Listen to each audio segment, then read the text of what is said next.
research tells us that half of all people that will develop a serious mental health disorder experience their first symptoms by the age of 14.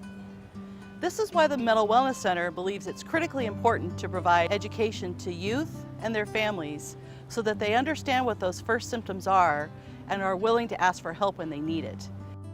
We do this by providing Mental Health Matters in over 42 classrooms in our local community at the 6th and the 9th grade level, and why we introduced the Wellness Connection Clubs at San Marcos High last year.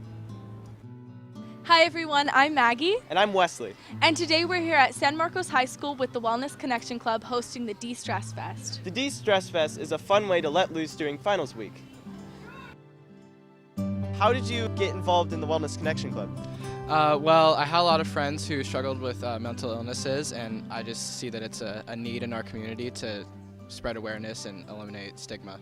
I feel like they can kind of hide from their parents on what's really going on in their life, because it's kind of hard to talk to their parents. A lot of people don't really know what it looks like to be struggling with depression. I mean, I think some people stereotype it like, oh, you have to be emo and like, you know, very dark, but a lot of people really aren't. And so I think it's kind of the things that can help you realize like who is struggling and the different kinds of mental illnesses that are out there. I think that what's really important is that a lot of people are not thinking about the impacts that a lot of teens are having from social media and pressure on school, all of these other things that are really intense right now, and to have a club that is just a safe space for students to get together and to discuss all of these different factors and discuss ways to empower each other and to feel good at school and abolish any stigma associated with mental illness, I think is so significant and important.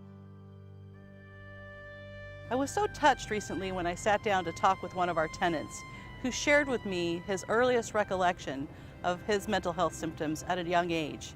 And it occurred to me, how might his life have been different had the Mental Health Matters program been there for him when he was in the 6th grade? When I was in grammar school, I noticed that I wasn't getting very good grades. I knew something was not quite right. And sometimes kids, you know, I wouldn't know how to react because I was also a rigid thinker. I knew there was something wrong there too at that point in my life because I was a rigid thinker and I didn't have many friends. I couldn't make friends. I wish that when I was younger, when I was back in the 6th grade, that they had education about mental health and therapists, and there wouldn't have been so much isolation. I would have liked it if there was somebody to be able to talk to my problems in the first place.